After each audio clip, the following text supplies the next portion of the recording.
Isabel e do professor Fred, a quem eu convido para chegarem para a mesa, por favor.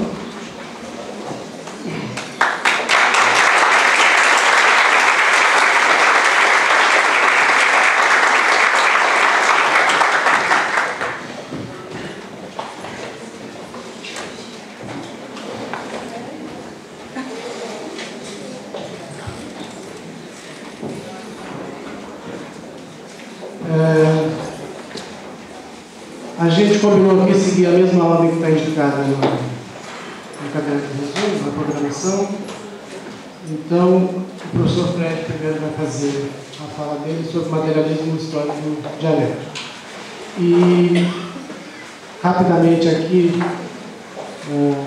as referências talvez dispensáveis, né, porque são duas referências bastante significativos para todo mundo, conhecidas, enfim. Mas, só para constar, então, o Fred, Carlos Frederico Bernardo Loureiro, biólogo, doutor em Serviço Social, mestre em Educação, professor do Programa de Pós-Graduação em Educação da UFRJ e também do Programa de Pós-Graduação em Psicologia de Comunidade e Ecologia Social. Acho que depois está falando a professora Isabel. O Fred, então, tem aí 30 minutinhos para a gente depois privilegiar o debate.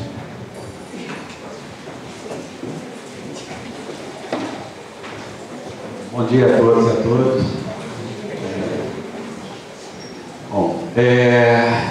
Fiquei com essa tarefa aí de conversar um pouquinho com vocês sobre o famoso chamado materialismo histórico dialético. A ideia é que a gente tente falar em meia hora para poder abrir também o debate, que acho que é o mais importante. Obviamente, tem várias questões que a gente pode estar discutindo aqui. Minha intenção, enfim, quando eu recebi o convite, eu fiquei pensando qual recorte seria o mais adequado para colocar, né, no momento, em 30 minutos, falar de uma tradição tão longa, tão complexa, tão diversa, tão polêmica, né, em 30 minutos. E aí eu pensei em colocar, acho que uma questão que é mais do momento que a gente está vivendo, um aspecto de caráter mais teórico, que se refere à ontologia em Marx, e depois tratar com vocês, para não ficar numa fala muito distante da realidade, no sentido do trabalho de vocês na educação ambiental, de todos nós, de trazer algumas questões que, para nós que seguimos, que estamos inseridos numa tradição crítica marxista, como é que a gente entende certos aspectos que são importantes, que estão postos no debate ambiental, que estão postos na Constituição no campo da educação ambiental, né? Obviamente que quem já dialoga com essa literatura, quem dialoga com os autores que transitam por essa tradição, dentre eles eu, já vai estar ciente de algumas das questões que eu vou colocar, mas que eu considero que são pertinentes pela situação, né, atual da educação ambiental e do debate ambiental de um modo geral. Não vou entrar aqui em certos elementos internos da tradição, porque isso aí levaria certamente muito mais do que meia hora, explicando diferenças internas, diferentes escolas, diferentes leituras, né, relação com o partido, relação com o movimento social, relação, enfim, no universo acadêmico, intelectual, como é que isso se configura. Isso seria uma outra fala, né, também igualmente extensa, e acho que não seria tão proveitoso, apesar de ser interessante, importante, muitas vezes importante até para entender o porquê de certas colocações, né, e o porquê de certas críticas à própria tradição do materialismo histórico dialético, né, que muitas vezes é muito mais focado a um determinado tipo de leitura, não diretamente a Marx. Então tem nuances aí, mas que eu não vou tratar por uma questão de tempo, né, de recorte efetivamente. Bom, então eu queria começar partindo de uma constatação, né, assim, há uma retomada efetiva, né, desse debate, desse campo teórico, prático, político, e não casualmente você vê aqui, inclusive, lá embaixo, chegando aqui no livreiro, né, tem lá uma amplíssima literatura da Boitempo, que foi trazida para o evento, e há, de fato, uma retomada, um interesse renovado de se ler não só Marx, né, e alguns dos clássicos do marxismo, mas de autores contemporâneos que estão aí, que estão sendo bastante badalados, criticados, apoiados, enfim, Zizek, Harvey, Jameson, Hegel, enfim, e por aí vai, né, vários autores que estão inseridos nessa tradição. Eu acho que isso tem um elemento explicativo, isso não é por acaso, isso não é casual, esse interesse renovado, uma releitura de Marx. Eu acho que isso tem, né, na nossa compreensão, isso tem uma relação direta com o processo expansivo do capital, né, como é que o capitalismo opera atualmente e as implicações disso do ponto de vista da constituição humana nessa sociedade e da degradação ambiental. Então, essa renovação do interesse do ponto de vista ambiental e a entrada forte do marxismo no debate ambiental nas últimas décadas tem a ver diretamente com a capacidade explicativa de certos processos que estão aí, que são processos globais, que são processos intensos de intensificação e expansão do próprio capitalismo. E aí eu acho que tem um elemento, eu queria começar com um exemplo, ir para a dimensão mais teórica e depois voltar para várias questões mais concretas para vocês. Estava lendo um livro que eu recomendo, que saiu pela Cortez, foi traduzido pelo José Paulo Neto, do Jan Ziegler, que é Destruição em Massa, Geopolítica da Fome. Ele foi uma pessoa que trabalhou, inclusive, com o José de Castro, e ele coloca uma questão que, para nós, do campo do marxismo, é muito cara, muito interessante. Ele coloca assim: hoje nós temos no mundo 1 bilhão de pessoas que passam fome. 1 bilhão de famintos. Cada criança que morre não morre por uma fatalidade, né? Morre por fome. Não é uma fatalidade, é um assassinato. Essa fala pode ser uma fala, parecer uma fala dura, mas para nós não é uma fala dura, porque a nossa compreensão do que leva uma criança a morrer de fome não é de fato uma fatalidade, não é uma casualidade, não é porque aconteceu, né? Isso para nós tem uma explicação muito concreta, né, muito material, no sentido de como opera o sistema atual, de como o capitalismo opera na produção de riqueza, na distribuição de riqueza, na reprodução do processo de acumulação de riqueza material. Eu acho que esse elemento, a compreensão disso, e essa fala que parece dura, mas que do nosso ponto de vista é uma fala muito realista, né? E é realista não só porque no sentido ético, não é essa questão para nós, né? É lógico que tem um componente ético dentro dessa compreensão, mas esse dá uma explicação muito concreta dessa dinâmica do capital. Isso significa o seguinte: hoje nós produzimos no mundo alimentos suficientes para 12 bilhões de pessoas. São 12 bilhões hoje, a capacidade produtiva hoje instalada, né? E a gente condena 1 bilhão a morrer de fome. Então isso para a gente é que é dizer que é um assassinato. Isso acontece pela própria dinâmica de expansão, e você vê a concentração, né, aonde se localiza essa fome no mundo. E aí claramente você vai entender os processos, como se dá o processo de produção, o processo de distribuição, o avanço de certas empresas transnacionais, internacionais, multilaterais, assim, não importa aqui, mas de certas empresas que controlam certos setores estratégicos. No caso do alimento, são 10 empresas que controlam todo o setor de produção de alimento, não só a produção direta, mas toda a cadeia produtiva vinculada ao alimento. Então, essa acumulação em torno de 10 empresas que especulam em cima do alimento, que torna os grãos, que torna a soja, que torna o milho, especulação de mercado, que torna objeto de commodity, que torna elemento para produção de energia, para garantir transporte individual, né, condena a pessoa a morrer de fome. Quando teve a crise de 2008, a simples não tem nada de simples, né? Mas as oscilações do mercado naquele momento condenaram à morte 30 milhões por não ter acesso à comida. 30 milhões de pessoas. E muitas vezes a gente ignora isso, e o número parece uma coisa distante, né? 30 milhões, 1 bilhão. né? Mas muitas vezes é porque a gente não vê isso. E aí tem muito da nossa hipocrisia também, no sentido, né, do nosso distanciamento, nosso estranhamento em relação a esses números brutais, né, de uma tamanha perversidade que o capital impõe por uma dinâmica econômica de produção de riqueza e de concentração de riqueza. Então, acho que esse elemento e o modo como o materialismo histórico dialético vai explicar esse processo da produção, da necessidade da produção crescente para garantir a reprodução do capital, no sentido de garantir o lucro, de garantir o dinheiro que gera mais dinheiro.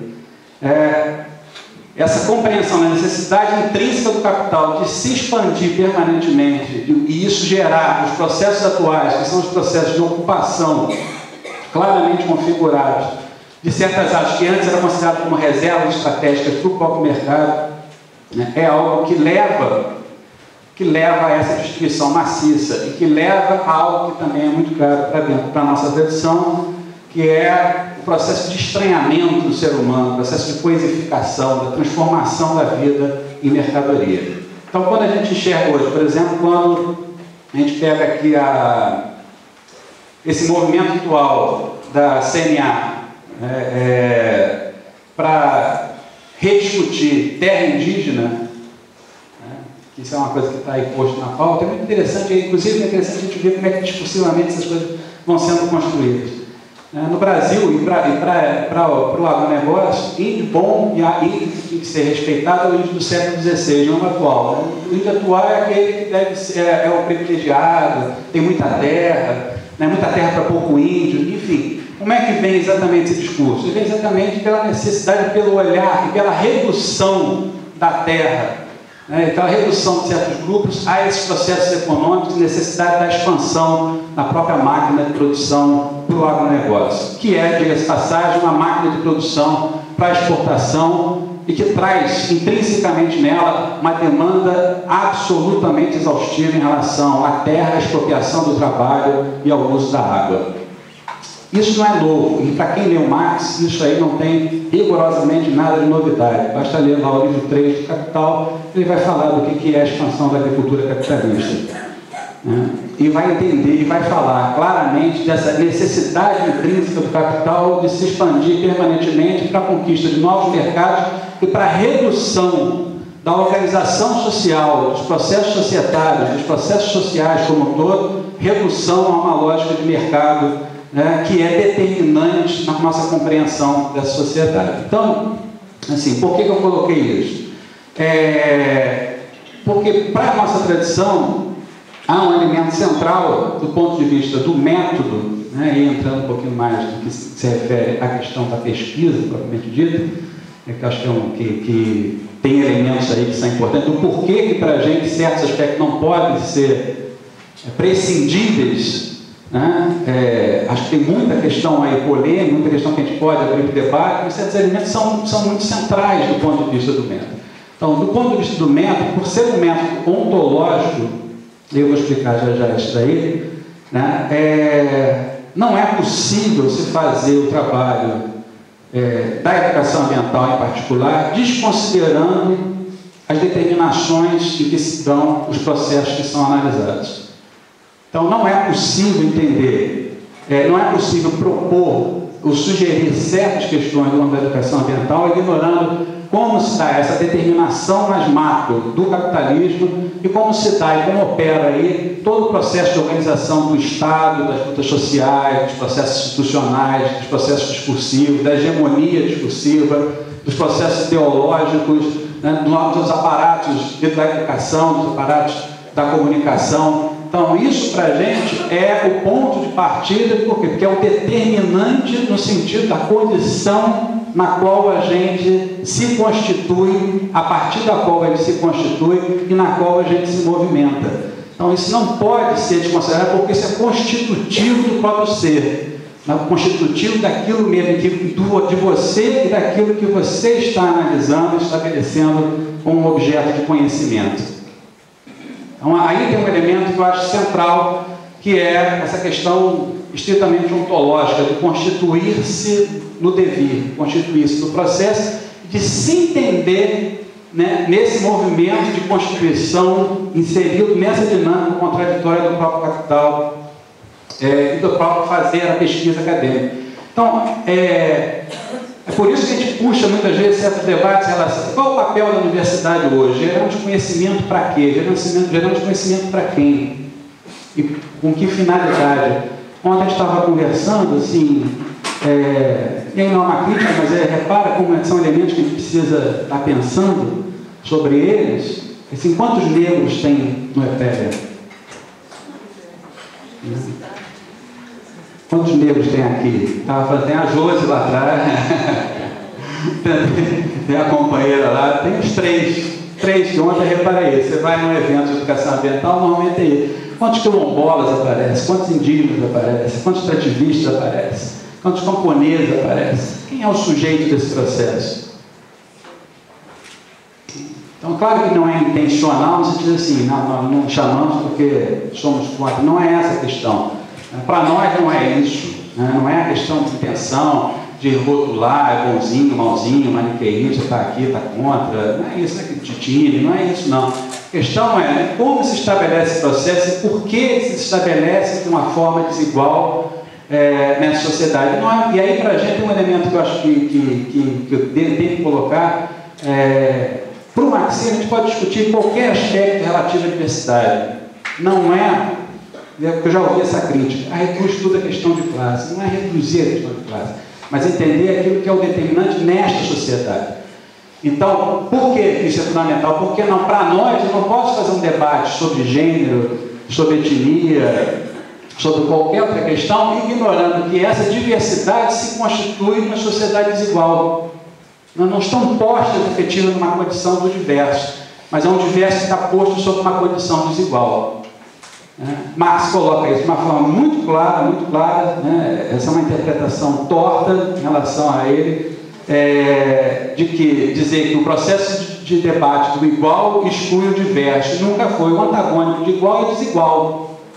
O antagônico de diverso é homogêneo. Não tem nada a ver dizer que discutir igualdade exclui a dimensão da diversidade. Pelo contrário, é a condição da afirmação da desigualdade, da diversidade, o debate e a luta pela igualdade. Porque uma diversidade plena se estabelece sob uma condição igual e não sob uma condição desigual.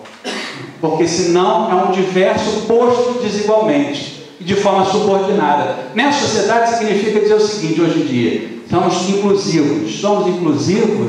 Somos inclusivos na sociedade, ou é um inclusivo subordinado exatamente a uma lógica de mercado? Basta pegar qualquer edital hoje em relação a trabalho com indígena, que você vai ver claramente que reconheço você desde que você sirva o mercado. Se você não servir o mercado, nós vamos rediscutir o seu território. É isso.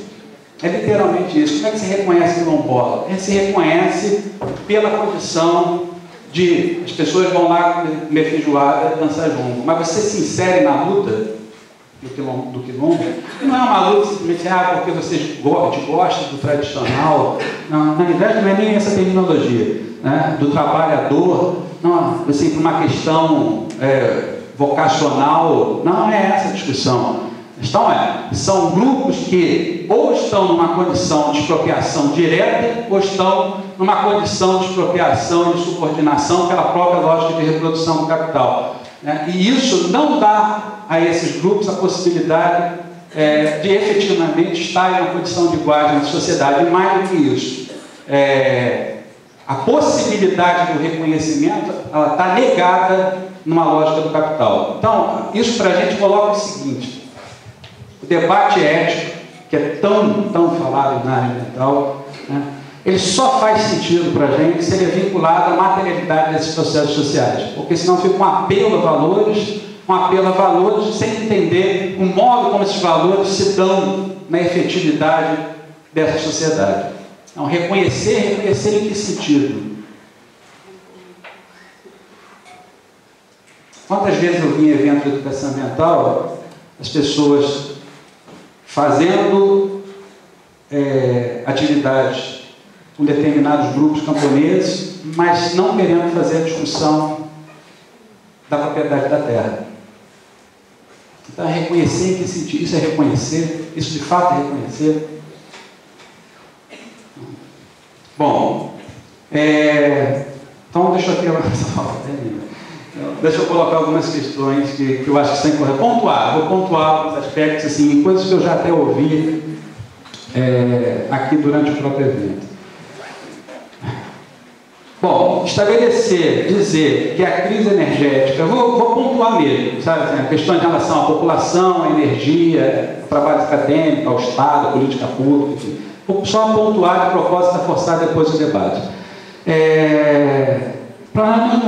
Não tem cabimento você colocar, é muito pouco razoável você colocar e dizer que a possibilidade de superação desse estado de destruição, que é quase consensual, colocar uma aposta do ponto de vista do avanço tecnológico e da solidariedade entre países.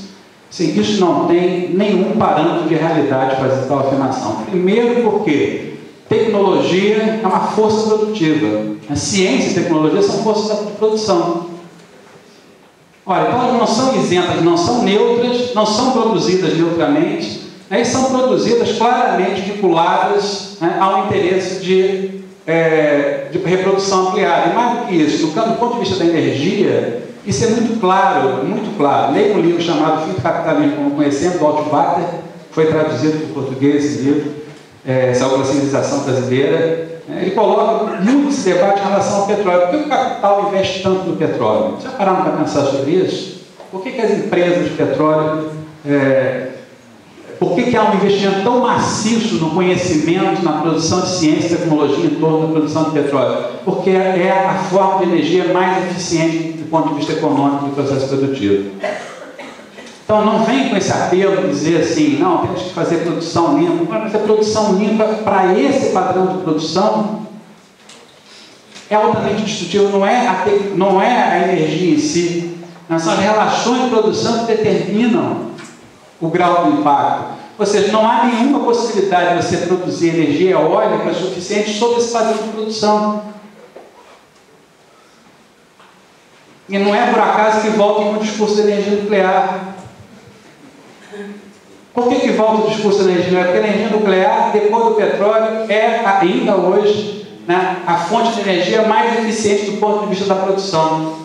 Só não é expansível, só não é utilizada de forma expansiva porque o risco dela é muito alto. E o próprio capital, se há um acidente, ele perde uma área muito grande. Não está preocupado com a vida humana de nenhuma outra espécie, não. Está preocupado com o seguinte: se há um acidente, eu perco uma área muito grande, isso do ponto de vista econômico, altamente prejudicial. É por isso que a discussão da energia nuclear volta. Não volta porque não tem nada para discutir, vamos discutir energia nuclear. Não, volta por interesse econômico, claramente por interesse econômico. E colocar o debate de novo no sentido de taxa de fecundidade é brincadeira. Sim.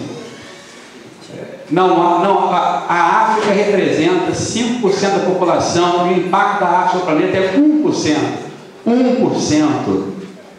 Os Estados Unidos sozinho representa quase 30%, e agora a China também está chegando nesse patamar, porque se inseriu numa lógica de mercado. Ou seja, traduzindo isso que eu falei agora, não há nenhuma possibilidade de 1 bilhão e 300 milhões de pessoas na China comerem McChicken.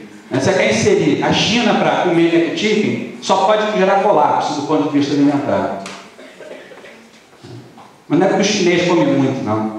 Isso é relativo a um padrão de produção de alimento que é um padrão de mercado. Então, assim, essas coisas precisam ficar muito claras.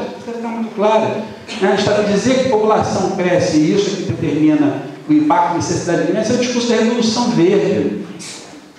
Eu volto lá atrás, o negócio não inova em nada em relação a isso. Ele reproduz o discurso antigo. Precisamos produzir alimento para matar a fome. Não, precisamos produzir alimento para matar pessoas, né? E destruir terras. É isso que eles fazem. Então, vamos colocar as coisas de forma mais clara e dar nome a esses processos. Uma outra questão que eu acho que é importante colocar também, que aí a gente vê muito pelo debate no grupo de pesquisa, o debate que a gente acaba se inserindo nacionalmente, é a discussão do papel do Estado. Então, como é que se define as políticas públicas de educação ambiental hoje? Quando a gente faz certas críticas, obviamente que não é a crítica a ninguém e nem a intenção de ninguém.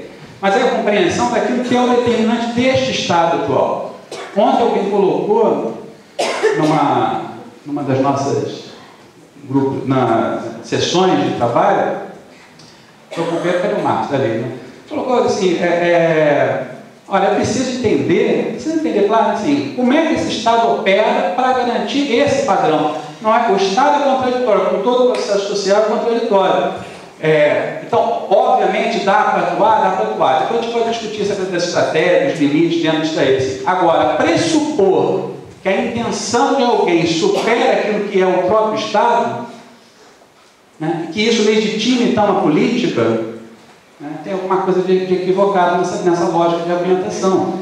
A questão é, quando se opera e quando se prioriza uma lógica de parceria, uma lógica de editais, uma lógica de projeto, isso é um padrão de Estado gerencial de uma reforma neoliberal. Isso é o beabá da reforma do Estado. Então, olhar para isso e falar, isso aqui é inovador, isso aqui é elemento de emancipação, enfim, de construção de política pública. Não, para mim, construção de política pública é a construção do público. O público não está dado nessa sociedade. Nós temos que disputar aquilo que se constitui como público, ou aquilo que pode se constituir como público. As relações são relações privadas. Relação fundante da sociedade é uma relação de propriedade privada. O Estado opera para garantir, reproduzir, universalizar o privado, não é o público. Então, como é que a gente opera nessa relação na construção da educação ambiental? Aí eu vejo elementos, boas práticas de educação ambiental, mas não discute a condição objetiva daquele campo que está se atuando. Então, em relação à escola, vamos puxar aqui um caso concreto. Vamos estabelecer um processo participativo na escola, mas discute antes qual é a condição real da escola, qual é o padrão de gestão da escola. Num país que você tem diretor que ainda é nomeado por vereador, e pior do que isso, pela milícia, dependendo do lugar. Aí você vai discutir espaço participativo para discutir educação ambiental. Vamos discutir a gestão democrática da escola. O ambiental é intrínseco à discussão da gestão democrática da escola. Não preciso criar uma outra coisa. Até porque a escola tem conselho escolar, tem grêmio estudantil, e a gente desconsidera essa realidade da escola para inventar uma forma de dizer, isso aqui funciona. Mas funciona aonde que funciona? Tem que discutir a condição concreta. Então, qual é a condição concreta da escola pública hoje no Brasil? Vamos discutir escola sanitária? Vamos discutir escola sustentável. Tem que lembrar que no Brasil tem milhares de escolas que nem banheiro tem. Tem milhares de escolas que é muito seriada. Tem um padrão hoje claramente defendido pelo governo federal, né, na sua macro estratégia política, não estou entrando na especificidade, que é viabilizar as escolas pela parceria público-privada. Então está aí, tem um monte de escola pública que está na mão de empresas hoje em dia, que são as empresas que determinam o currículo, que determinam o conteúdo, que determinam o projeto pedagógico, que determinam, inclusive, o regime de trabalho. Uma instituição que é considerada pública. Então é isso que a gente tem que discutir, porque é isso que define o padrão de escola hoje no país. Então, qual é a possibilidade da educação ambiental dentro disso? Ou como enfrentar isso na escola pública? Não posso realizar algo que seja descolado da materialidade da escola. E assim sucessivamente. A gente faz aqui vários debates em relação à conservação, licenciamento, gestão de áreas, são instrumentos clássicos da gestão ambiental, os quais eu tenho enorme afinidade, uma longa história, né, em função do trabalho com quintas, com panos. Mas eu tenho que entender claramente como é que opera hoje o licenciamento. Então, qual é o limite da educação ambiental como condicionante de licença num padrão que está aí posto de sucatear os órgãos ambientais e de forçar a licença na marra, literalmente na marra, porque hoje tem licença até por online, até por internet, para licença ambiental. Então, cadê o controle social disso daí? Então, como é que a gente pode interferir nessa relação dentro de um instrumento de gestão ambiental que foi uma vitória, que é uma vitória, um padrão de Estado que é para legitimar uma lógica de ampliação e reprodução do capital e uma lógica de privatização dos processos sociais. Então, gente, assim, Aqui está acabando o tempo, já acabou o tempo. Eu queria... Tá muito bom.